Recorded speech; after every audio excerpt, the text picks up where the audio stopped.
Hello, everyone. Good morning or good afternoon. We are at the session Plain Language and Education with Dr. Annetta, Katherine Spivey, and myself, Romina Morazzato Sporano. Today, we are going to talk about some principles and examples to provide you with some context about plain language. We're going to talk about the Plain Writing Act and the upcoming ISO standard and what their impact on education could be.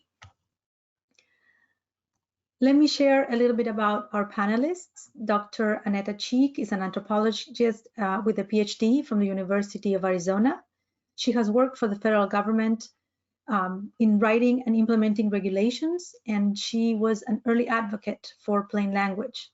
She has chaired the Plain Language Action and Information Network for over 10 years.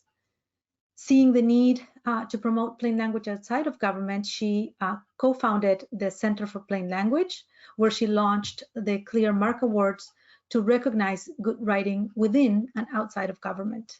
She has helped conceive and pass the Plain Writing Act that we're going to be talking about today, and developed a report card to measure federal agency compliance with it from the Center for Plain Language. Within the center, she has promoted the creation of the International Plain Language Federation by joining forces with other associations, and the Federation has jump-started the development of the ISO standard on plain language.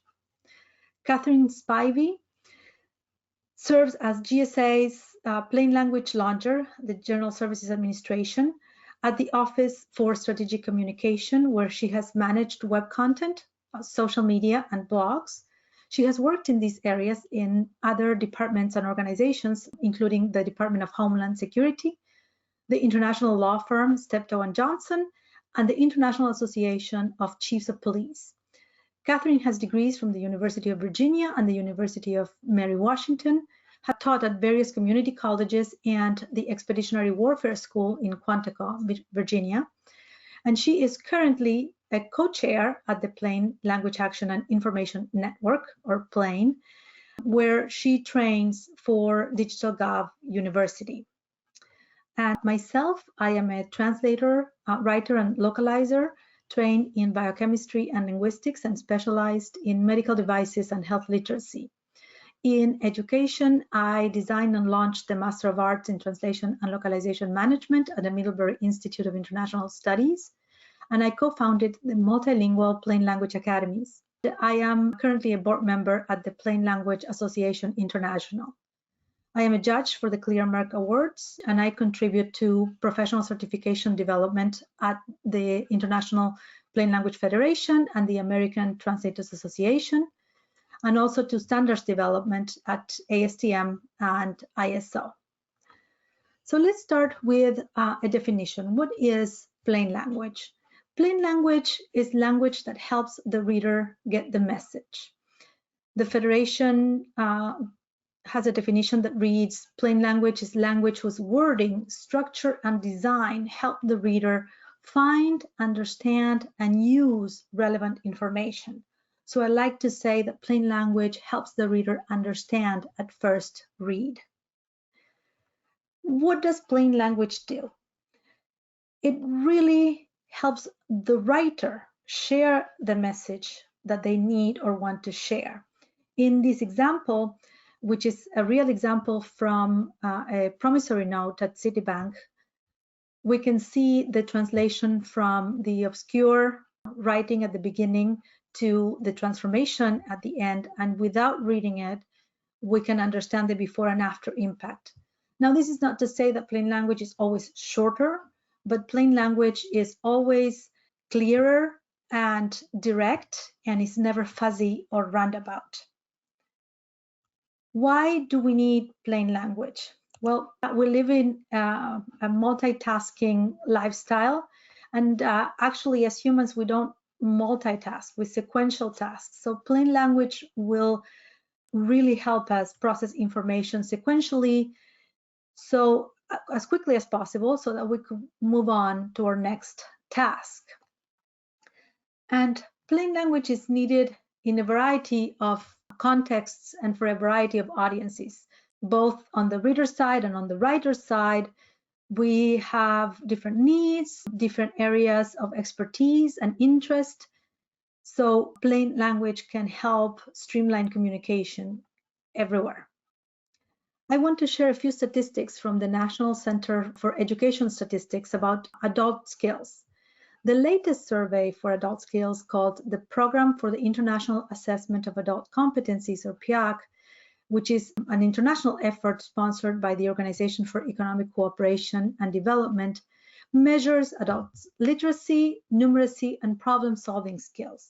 And in this comparison that you see on the screen, we can see the mismatch between IQ and problem-solving skills. So we do have a lot of room for improvement. Some examples of areas that need improvement include communication with the public to increase science literacy. For instance, 25 to 30% of American adults have a hard time understanding science and would classify astrology as science. In the legal arena, 50% of major bills include technical and scientific information that lawmakers need to understand. And also we have juries weighing technical information in their decisions. In science, we see that scientists do not reach one another. I'm sure a lot of you are familiar with the publish or perish mandate. Some statistics show that, for instance, if a paper is processed by the New York Times, it will get up to 73% more citations. And also, we need to think about access to publicly funded research by the public. So how can plain language support 21st century skills? To a big extent, the skills are individual, but they are influenced by external factors, and plain language can be one of those external factors that can help improve an individual's ability to find, process, and apply information. Now, where does plain language come from? Plain language really has a long history, and the latest iteration of the movement maybe can be traced back to 1944, when Maury Maverick at the Small War Plans Corporation circulated a memo, a fragment of which you can see on the screen, calling for succinct and clear language. In the 70s, Bess Mayerson, who was a former Miss America, turned consumer advocate and promoted the translation of very dense documents into plain language, and she actually worked on that translation of the promissory note that we saw at the beginning. In the 1990s, the Plain Language and Information Network was established, and soon after, the Plain Language Associations emerged: Clarity International, the Center for Plain Language, and the Plain Language Association International. These organizations joined into the International Plain Language Federation, and the Federation has promoted the starting of the development for ISO standard 24495 on plain language. And as I mentioned when I was presenting Dr. Cheek, in 2010, the Plain Writing Act was signed into law. Now, of course, this idea of streamlining communication is not a 20th century or 21st century idea. Going back in time, we have examples like in the 15th century, King Henry V promoted the use of English in the government. In the 9th century, King Alfred the Great promoted teaching English. And even further back in time with Latin, Quintilian promoted clarity and style in his Institutio Oratoria. With this long history, there's principles that have emerged, and the principles of plain language, which are being poured into the ISO standard, include relevance, which calls for this careful selection of content. And here we can talk about the curse of knowledge, for instance. Accessibility, which is about providing access and ease of navigation through a document to readers. Intelligibility, which is about textuality mostly, and we will go over this in a few slides. Suitability or adequacy, which means adapting the style of your communication to your reader and to the medium in which you're providing that communication. And effectiveness, which is about usability and ensuring that the readers can use the text to achieve their goals. So plain language is really an approach to communication that can be applied across the spectrum of communication, including technical communication with peers, communication with lay audiences, easy read, for instance, for people with disabilities. Now let's go back to the three elements of plain language: wording, structure, and design. What does wording do in plain language? Wording builds text and leads to sense making. I like this quote by Richard Scholes that emphasizes that when we teach English, we really need to be talking about textuality rather than literature. And textuality is the quality of being text, of being more than a random set of words or sentences. And it requires focus, style, grammar, cohesion, and coherence. So let's go briefly through these elements. Focus supports goals, and it is hard for the reader definitely to learn, decide, or do anything if the text meanders off into a different topic or doesn't provide the necessary information. So two things plain language emphasizes is the need to delimit your message and to disclose your message to your reader. You may know about the Bransford and Johnson experiment where they removed the title from a text, and that single piece of missing information led the readers off track. Style really is about empathy, and it not only means the voice of the writer, it could also mean adhering to a style guide as part of this empathetic process.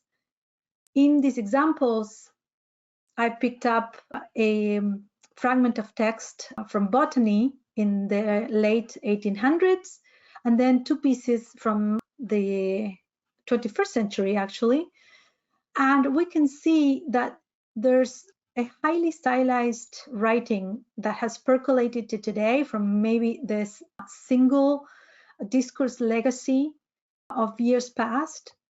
But we need to draw a distinction between technical terms that have been crafted to reflect very specific layers of meaning and terms that are intentionally obscure to avoid scrutiny or to disguise poorly formed ideas. Now, let's talk about grammar in text. Why do we need grammar? Because we're stickler for rules? No, because grammar establishes a partnership with the reader by telling them we have a common code that will help us communicate. So we need to be mindful about the mistakes that we may not realize are there. Here in the first sentence, we're talking about statistics and the difference between men and women. In the second sentence, about the victim riding a bicycle and not a car riding a bicycle. And certainly in the last fragment, we do not mean to say that people need to get rid of their children. In terms of cohesion and coherence, there's so much that we can talk about, but I want to show you a brief example of how cohesion and coherence can be improved. I'm going to let you read through these two for a moment.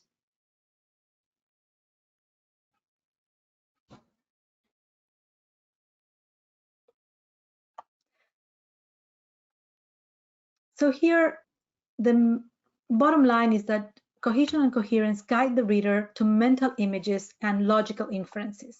In the first version, we have a fragment that basically spits out facts about the possums, whereas in the second one, we have a text that helps the reader form an image. And we can see this by highlighting some pairs of information. The title is directly connected to the first sentence in the second version. We have a definition of marsupial, which is perhaps a less familiar word in the second version, where we have a disconnect in the first one, and also the use of markers to highlight connections. Now we said wording, structure, and design. What does structure do in plain language? Structure provides a point of access into the text so the reader is not met by an impenetrable wall of text. And we can provide access by simply highlighting the organizational pattern of text. We can highlight headings, paragraphs, captions for images, and lists using formatting and layout. And last, but certainly not least, what does design do in plain language? Design should support the content of your message and take advantage also of textuality features. In writing, one piece of advice we often give students is to use parallel structure. And in the examples of the screen, you can see that now in the second slide, we have used parallel structure to highlight the comparison between cancellous bone and the structure of the Eiffel Tower, providing accessibility and promoting understanding. So here what we see is two axes, left to right, a technical axis, and then we have the vertical axis from obscure to clear. And we definitely want to help writers go from this obscure lower level to a higher clear level. I'm going to give you a minute to read through these examples.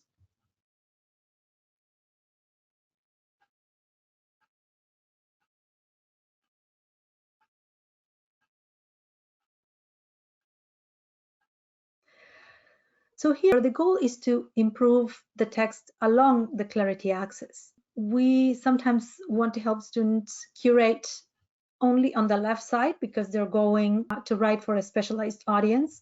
But we also want to avoid, if writing for a lay audience, working only along the technical axis because we still have an obscure text. So we really want to move along the clarity axis. So how can these be used in the classroom? We can implement plain language in the practice and the courses about writing across the curriculum. We can use plain language as a tool to engage students in critical thinking. We can use plain language as a learning tool, and we can use plain language in writing in the disciplines to help students share knowledge in the real world. So now we are going to hear from our panelists. We have Annetta Cheek with us, and hi there. How's everybody? So my first question to you is, how did you become a plain language advocate? Okay, back in the mid-90s, I was working in the Department of Interior in an agency called the Office of Surface Mining, which regulates coal. And I was in the regulatory office. I was in charge of regulations. And I worked with other regulatory experts across the Department of Interior. And one of my colleagues brought me a regulation that they were working on with a plain language consultant. And I had never seen anything like that because I was accustomed to federal regulations being very dense and legalistic and very hard to understand for anyone, even the people that it was aimed at. I was very impressed by the plain language version. It was so different. And it sort of went from there. We talked about it with other regulatory experts in the department and then with other regulatory experts across the government. And we formed a group that eventually became that Plain Language Action Network, although at first it was called the Plain English Network. And at first it was dedicated pretty much exclusively to regs. And then within a couple of years, we had broadened it to any other kind of federal document. So that was how I first got interested in plain language. So it was very exciting to see federal regulations that were accessible. So from that, where in that process did you see the need for the Plain Writing Act? Because you're the mastermind behind it. Well, okay, let me say a couple things. I was one of the founders of the Center for Plain Language, and we did start a report card, and we started an awards program, and both of those together have been very effective. I can't take in exclusive credit. You know, it was a Center for Plain Language project, and all the board members participated. But the Plain Writing Act, we had done a lot in the government. First, we had this group that was meeting regularly, and Clinton and Gore took an interest in it, and I was moved to Vice President Gore's National Partnership for Reinventing Government to try to spread it across the government. And Gore started an awards program called the No Gobbledygook Award, and we required agencies to have annual plans and so on. And we inched forward. We inched forward in improving federal language. And then in 98, we got President Clinton to issue a presidential memo about plain language, and that sort of inched us a little further ahead. But it was very, very slow. You know, it's very hard to turn a ship the size of the federal government. And we were getting frustrated, and so we started talking about an act. And the first step in that was actually someone from the Hill approached us. When I say us, I mean a small group of plain language advocates in the government. It was a Republican congresswoman from Michigan, Candace Miller, and she introduced a bill and had hearings on it. And unfortunately, it didn't get very far. I think that was about 2003. So we continued talking about it and eventually decided that we really had to go to Congress and try to get a bill passed. And since I was still a federal employee, that's very difficult. The federal government does not like it when their employees go up to the Hill and start talking to Congress. You know, you just don't do that sort of thing. Which was one reason that it sort of got off to a slow start. But eventually, another gentleman called John Spatilla, who had been a political appointee under Clinton at the Small Business Administration, and I was an attorney and was very interested in this. And he knew some people on the Hill in the small business area, which we thought was a very good area to get a bill started in, because, of course, small businesses are subject to all sorts of regulations that are difficult to read. You know, it's a long process. You go to the Hill, you talk to people. You go again, you talk. Somebody says, oh, try this other person, and you try that other person. And he says, well, not really, but why don't you try so-and-so? They may be interested. And eventually we came upon Bruce Braley, a freshman congressman from Iowa, who had been a trial attorney. And he was very excited about the initiative. And so he agreed to introduce a bill. I think we started that about 2006. And the first version didn't get very far because we started late in the Congress. And you may not know that if you get a bill started, each Congress lasts, when you see a number of a Congress, it lasts 2 years. And at the end of the 2 years, it's considered a new Congress. And if you have a bill in process, when a new Congress comes in, you start all over. You don't get to just pick up where you left off. So we had one that went that way, that we had gotten pretty far, but not far enough, and Congress ended. So the next Congress, we had to start back again. And eventually, we got it passed. At the last minute, it was held up quite a while by a senator, a Western conservative senator, who was concerned about the word writing. I never quite understood why he didn't like the word writing, but it had been the Plain Writing Act, language. It had been the Plain Language Act. He didn't like language. I remember now. He didn't like language because it implied that there was an official language in the U.S., which he was very dead set against. So we changed the word from language to writing, and he had held it up for 6 months, and then we made that one word change, and he said, okay, I'm good, and released it. And at that point, we got it passed, and Obama signed it in October of 2010. And it was after that we developed the report card as an important way to show that agencies were complying with the act. And that's been a very powerful tool, partly because it generates publicity. And the real way that this act is implemented is through publicity, the pressure of the public. A lot of people were opposed to the bill just because they felt that this is not the kind of thing that you create a law about. Now, frankly, Congress creates all sorts of silly laws that are far, far less consequential than this one. But nevertheless, a lot of people felt it wasn't appropriate, and there was no way we could have gotten actual penalties in the bill. If we had put penalties in, it would never have passed. So we had to do without the penalties and, just use other methods to implement it. And I think, frankly, that in the long run, that was a better approach because both the awards program and the report card program have kept the center involved with federal agencies, advising them and, encouraging them and slapping their wrists when they're not implementing the act properly.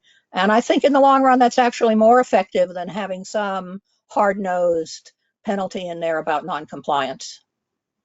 So I think that worked out fine. Your account of the whole process mirrors the process of writing itself. Yes, there's an interesting story that I like to tell because it really shows you how Congress works. One of the big issues that we had, both in the first version that didn't go very far, and in the second version, was who is going to write the guidance? And the first sentiment that the Hill staff expressed was every agency should write its own guidance. Now, we thought that was pretty horrifying because who's going to say what's plain language and what's not plain language when you have 30 different versions of the guidance? So I was going to be at a meeting on the Hill in the afternoon, and they let me know that they wanted to talk about the guidance issue. They sort of sprung that on me. Well, the Plain Language Advocates had started a website maybe 10 years earlier, and the first thing we had on there was a document that we called Writing Reader-Focused Documents. But it was just a guidance document, and it was sort of buried on the website. So knowing that I was going to be going up there and I was going to be faced with this battle of who's going to write the guidance, I called the webmaster and I said, quick, take the document, change its name, call it Federal Plain Language Guidelines, and put a link from the homepage. And since this was, this was an initiative that no one paid any attention to because it had no money. Nobody was funding it. When people aren't funding you in the government, nobody watches because all they care about is being responsible for that money. So, I called her up. She took 5 minutes. She made the change. I went to the Hill. They started talking about guidance. I said, well, do we really need more guidance? Because look, over here on this website from this Federal Plain Language group, we have Federal Plain Language Guidelines. And they said, oh, that's great. We'll just use them. And they were written into the act. And, that's the way things can happen in something like this. You have to be ready to, sort of jump on the moment. And it's amazing what you can get done with just a little dedication, as it were. It's a great example of reader-focused writing because for the regulators, it had to be brought to the surface to get that immediate reaction. Right. Yeah, I love that story. I do too, yeah. Today, my goal with introducing plain language to people that may not be aware of it is really to also promote this at the classroom level and, to have one day all these wonderful writers that just, they understand the writing process and they understand reader-centered writing. So my next question, it has to do with this new place for plain language and what you would hope for the Plain Writing Act in the future. Well, it wouldn't be the Plain Writing Act, but it might be something else that followed on. One thing that we lost in the process of getting the act was federal regulations. The act makes an exception for federal regulations, which I think is very unfortunate because so much federal language is copied from regulations, and the regulations set the tone. So we haven't made too much progress in regulations. They are better than they were 20 years ago, no question about it. A lot of companies have picked up on it.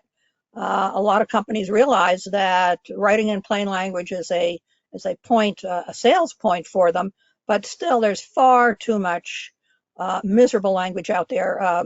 User agreements, for example, your cell phone user agreement, it's just abysmal. I read one that basically said, you pay us for lousy service. So that's basically what it said, and you don't have any choice. And nobody reads it because it's too hard to read. One company ran a little test, and they buried it down there. I think it was an English company, I guess, because they said if you call us and complain about this, we'll give you £5. And nobody ever called them, so nobody ever read it. Oh, So that is a good test. yeah, yeah. I know that you've retired but haven't. You're still very much active in projects. What are you working on right now? Yeah. Well, as you know, since you're working on it too, we are working on the international standards. And that started back in 2010. The International Plain Language Federation published an issue of Clarity magazine, which is available online now that it's an older issue. It's available free online.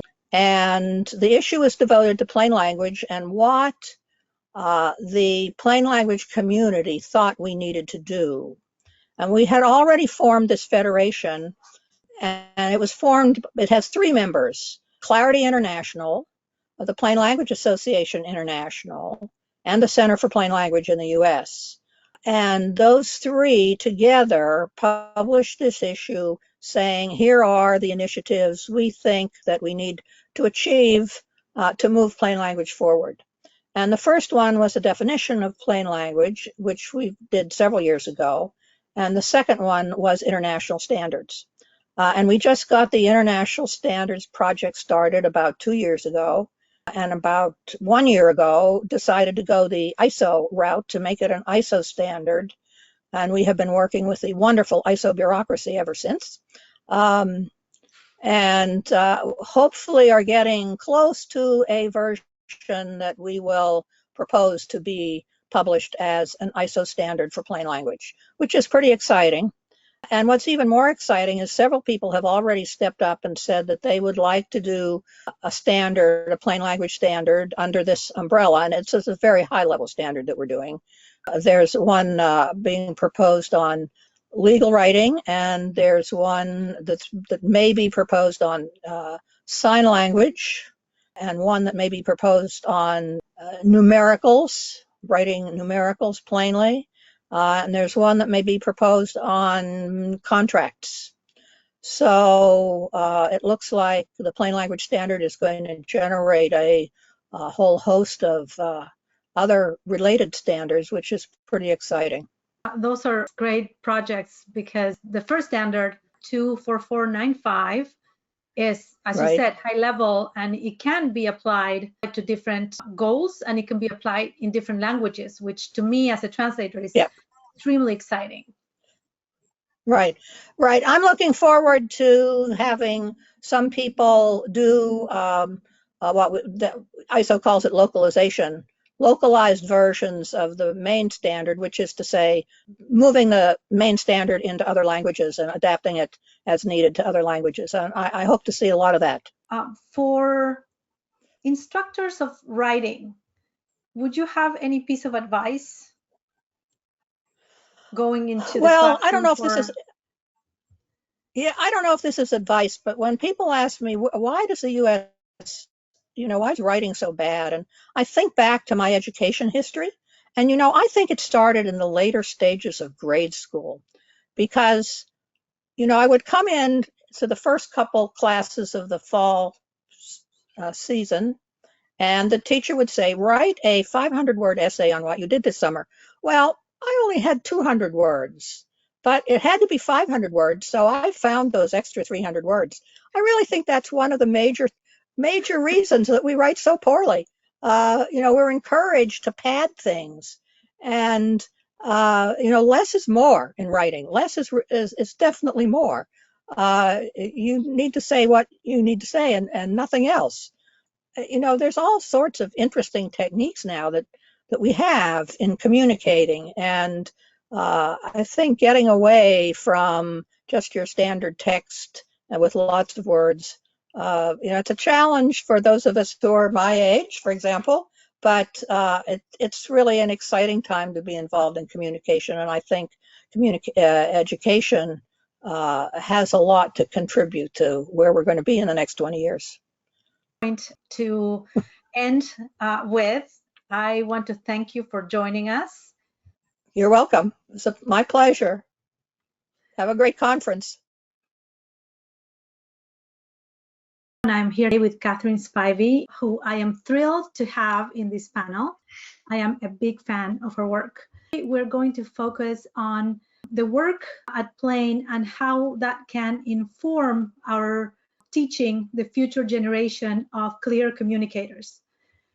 So just to give us a little background, could you share with us a story or an example of what you do at Plain? Sure. I do a lot of things because as co-chair, I'm sort of a community manager of the Plain Language Community of Practice, which is run as a listserv. And I try and ask questions of the list to spark discussion. I announce training, not only ours, but other things that Digital Gov is putting on, and even some private sector things that are happening. For example, a Bright Talk webinar, and that's a company that gives a number of webinars on a variety of topics. And I just happened to see one particular one, which is how do people read online with Kate Moran. And that is so useful because, you know, there was some preliminary information and then they got to plain language, which was, of course, so exciting. But it reinforced the research that people scan when they read and that you really have to write for that. So I try and spark discussions and inform people of, you know, some opportunities for learning, some content strategy meetups, the quarantine book club, that some information architecture usability people have been running, Erica Hall, and she's just been having like people from all over the world. There's nothing like being like 8 o'clock my time and seeing someone who stayed up till 3 a.m. in the morning over in Bombay or Mumbai, I suppose, participating in this. So I just try to share what I know and to encourage other people to share what they know so that we can all know more. And that is, I think, what I do mostly with Plain. I also teach and train at federal agencies and for Digital Gov, which is sort of cross-functional, you know, all the possible agencies who don't have a trainer for their agency. I always have this sort of August thing where anybody can come, and that includes anybody at any level. They don't have to be a Fed, you know. In that spectrum of teaching and sharing and encouraging plain language practice, you also work with a lot of text. Yes. In our time off, we were talking about how you get to a solution, and you mentioned that sometimes unclear writing uncovers unclear processes. Yes. And I would like you to expand on that from the practitioner's point of view. Certainly. This is something that comes up because I always hold a couple of ideas in mind, such as nobody reads government stuff for fun. It's nobody's hobby. And it's often, yeah, I know, it's so shocking to have to remind people about that. But there is that, and there's also the curse of knowledge, which I'm finding a lot more of, that when you know something really well, it is hard to see where you're not conveying it clearly because it just looks ridiculously obvious, and why wouldn't people get this? For another division of mine at GSAs, I work for a very tech-heavy group, and I've looked at some of their playbooks, which are things for like robotic process automation and artificial intelligence, and you know, all of these things that I know a little itty bitty bit about, and they know a lot, but I read it cold because what I'm doing is I'm acting as a safety net for them. If I can say, I don't understand what this word means, or I'm not sure this follows from that. Can you explain it? Or my favorite, you are using these terms as if they mean the same thing, do they? I'm reading it to see, not am I going to be an expert in any of this, but are they succeeding in conveying what they know to an audience who isn't them? And that is one of the most important things, that your writer is not you. It's an important thing to remember that when you're reviewing, your job is, oh, this is so hard to say, it's not to make them feel good about their content. That's not it. You have to say, this part I don't understand, or this part is not clear, or you've said the same things. This is my favorite. You have 5 intros. Pick one. You can't have 5, only one. So when you're reading, when you're cold reading for a review, you're not necessarily trying to become an expert in it. You are trying to say, where is it not clear, and to point that out and to give them an opportunity to fix it. Now, that is actually a very hard thing to do, because particularly if it's a colleague or a superior, I mean, you want to be accommodating, you want to be helpful, but you really do have to not err on the side of, oh, I won't give them too many comments. I only know one speed, which is full throttle. They get everything. They get the comments, they get the queries, they get the marks, they get the punctuation. I spent 5 years on a magazine, so I'm very used to that kind of thing. But even if I'm just reading for sense, as we discussed earlier, you really do have to clarify what it is you don't find clear. I wish every writer could have an interlocutor like you. And I'm sure that people in the audience, all of our instructors, are thinking, well, this is something that happens very often with students that are using writing as a tool to really form and inform their ideas. And they need to have this goal in mind with the reader. And it brings me to this idea of expectations, and something you've mentioned before, adjusting expectations and how you manage yours. That is an excellent question. One of the things that I have found is, and I've learned all of this the hard way, which is having my expectations disappointed. But sometimes when people say, will you review for, and if I haven't worked for them before, I always start with a couple of questions. Number one, when do you need it?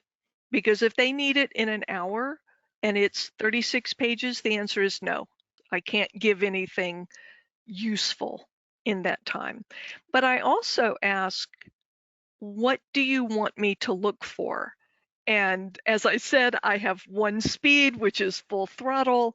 And if they just want me to read it and say, yes, it seems clear, I'm really not satisfied to do that, because, I'd love to be able to say, yes, perfectly clear, not a problem.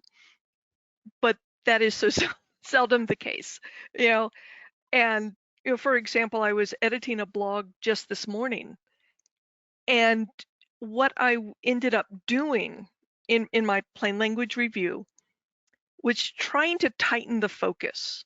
Things can almost always be improved. That's another firm belief of mine. Something can almost always be improved. So what are they trying to convey? How can you convey it in often the shortest amount of space? Another reason to ask them is sometimes they just want me to make sure that it's AP style, which is what we use at my part of GSA. And I don't consider myself, that's not really a plain language issue. And I think that there might be other people who could do that faster and better. I want to pick up something you said about style and the difference between being a style editor for adhering to something like APE or APA or whichever style you're using, and being a plain language writer and editor. because a lot of people confuse plain language with Yes. a certain style of writing, Mhm. and that's not the case. Well, it is a certain style, but it's not a certain style guide. And my totally clever solution to this was to put in our style guide at GSA that all of our material would be in plain language. So that's, I pretty love much that.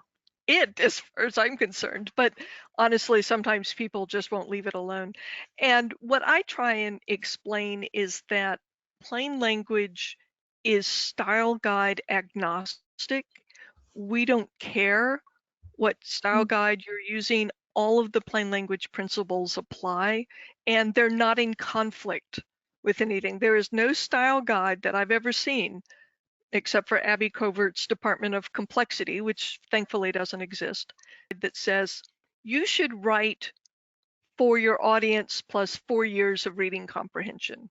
You should make things hard for your audience. Nobody says that. Nobody says that, because who wants to do that? I mean, it's complicated enough writing without doing that. So, people want to say, well, we use AP style, and I say this is a particular grammar question. This isn't affected by style guide. Style guides to me are never enough to say as a defense. If something is hard for your audience to understand, you can't defend that by saying, but it matches the style guide. Yes. Style guide is a tool. It's a tool for you, the writer of anything, so you don't have to keep making the same decision. That's all that means. It's a tool for the reader only insofar as you're not doing things 17 different ways, which they might or might not pick up on. But it's a tool, it's not the whole thing. Yes, I like the concept, the idea that plain language is style guide agnostic. Yes. Something else you've mentioned, emphasizing writing and de-emphasizing the use of extra media in your content. That is kind of a new thing. As I mentioned, I've been following Jerry McGovern, and I'll link that. I'll send that link to you as well, so you can forward. But Jerry McGovern was a gentleman who started top tasks for websites, and that gets back to the idea of nobody comes and reads your stuff for fun, unless you're completely a fun content site, which no government agency is. Maybe NASA, maybe. But I know they have a lot of fans. But he said you should find out what your audience needs to do on your site and take away all the other stuff. So this gets back to focusing on your reader, focusing on your audience. What do they need to do? And don't waste their time. And in the last couple of years, he started talking about digital, by which he means websites, and I've spent a lot of my time in the website space. Websites aren't free. Now, they're not costed out the way, say, magazines used to be. You don't see them. And this spoke to me very loudly, because often, and I'm on social media, I'm watching videos, I'm engaging in Zoom meetings and all of that, but it works better for me in most cases if you just say, here's how to do things. Like I was on a webinar earlier, which was how to get more engagement in your webinars. The webinar itself was rather dull. And I was thinking, as I'm often thinking, this could have been done as a tip sheet or an email. Ways to get better engagement in your webinars, top 10. But have you ever been in a meeting and thought, this could have been an email? This was a video that could have been an email or a web page. And so you have to spend a lot of time figuring out what is the most efficient way of getting a message across, because as Jerry McGovern points out, even digital has a cost, and sometimes it's battery life, sometimes it's Wi-Fi or connection requirements, as we're all discovering in the storm. There are some things that eat up more power than others, and if power is at a premium, then you have to be careful about that. Don't Zoom everything. Sometimes you can do an audio call. And he also said, instead of creating new websites all the time, which is bad for content and audience reasons, fix what you have, revise what you have, delete content that nobody visits. I have to say that our emails back and forth have been extremely efficient and totally nice. Yeah. And that is something that is not my usual experience. There are emails with a lot of weight. Just because we can do it with the technology, just because Yes. the technology is here, doesn't mean that we should use it all the time. Yes. And, I've also been thinking about people, and I'm not going to say a particular agency because that's just mean, but, sometimes they must think that I've just gotten up from 10 hours of sleep and I've had breakfast brought to me on a tray and hot coffee and violins are playing in the background and I'm in a perfect mood to appreciate their email. Well, I would love that, but what actually happens? We had a fire alarm last night. My foot hurts. I've got 3 projects on deadline before 10 o'clock, and they want to email me something that is just, hard to understand. This is also what I think puts a lot of people off of it because the responsibility is on the writer, not the reader. The reader is going to scan, the reader is going to spill coffee all over your memo, whatever. The reader is not necessarily going to say, oh, at last, a memo from Amanda. Let me read this with the greatest attention. It just doesn't happen that way. And, it's respect for your reader to put in the effort to make it really, really easy for your reader to do what you need them to do.